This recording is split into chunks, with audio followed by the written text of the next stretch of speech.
mga kayamers, welcome po sa Pagkaing Pinasarap. So ngayon, kung mapapansin nyo, iba yung venue natin dahil sa hindi tayo magluluto, so makikitrending po tayo. Kagayahin natin yung usong-uso ngayon, yung Dalgona coffee. So hindi po Dragona, Dalgona. Try po natin yung flavor. I-try natin yung flavor na Mocha. So prepare ko yung ingredients. Then, gumawa na po tayo. So, ito po yung mga sangkap na gagamitin natin. So, 3 teaspoon ng coffee.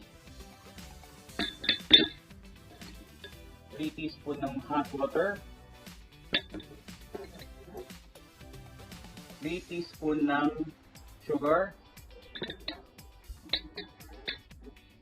3 teaspoon ng chocolate powder. At gatas, syempre, fresh milk, ice. Pero gamitin natin mamaya. So, start na tayo.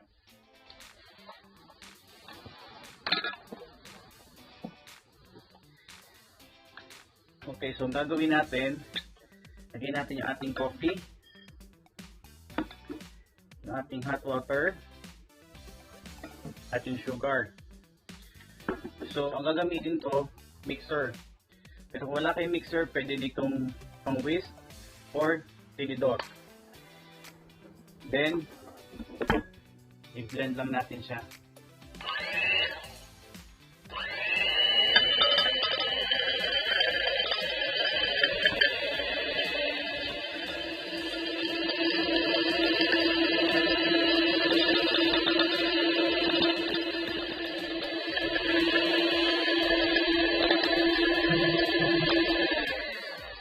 So ayan, medyo fluffy na siya.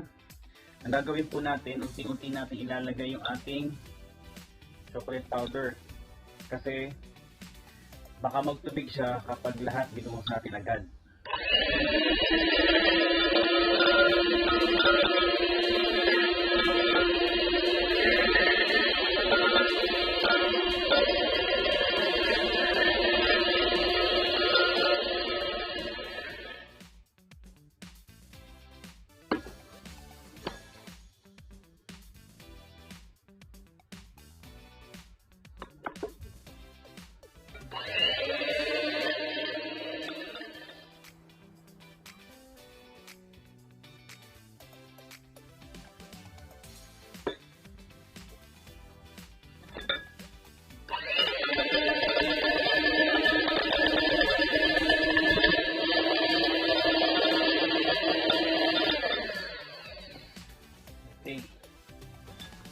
So, yan ang ating mixture.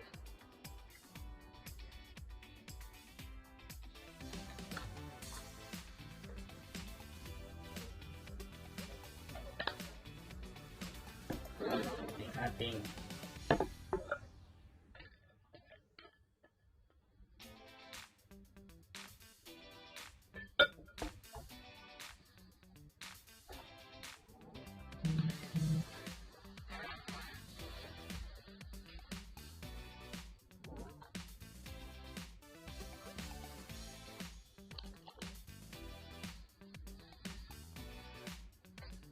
So, yan ay ating Dalgona coffee. Okay, so ayan. Medyo hiningal ako dun sa pagkawa ng Dalgona na to. So, try nyo sa mga bahay nyo.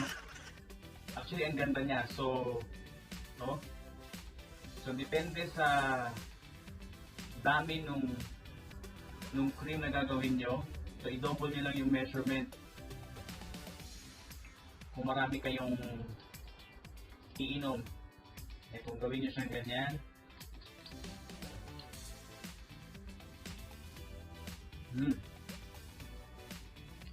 Sarap niya. Okay din siya pang ano sa mga bisita. Pang refreshment. So yung sa chocolate powder, okay na okay. Mocha yung lasa niya.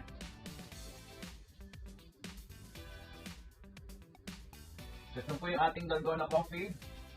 Try nyo sa inyong mga bahay. I hope meron kayong natutunan tuloy. So pare-pareho tayo nag-try nito, magta-try nito. So try nyo rin po sa inyo habang tayo may maraming time ngayon sa bahay. So na po kung gustuhan nyo, medyo nakaka-relax siya. So hanggang sa muli po, lagi nyo tatandaan, be happy, be positive, enjoy life. Hanggang sa muli po, mag-ingat kayo palagi. Alam po, bye nyo.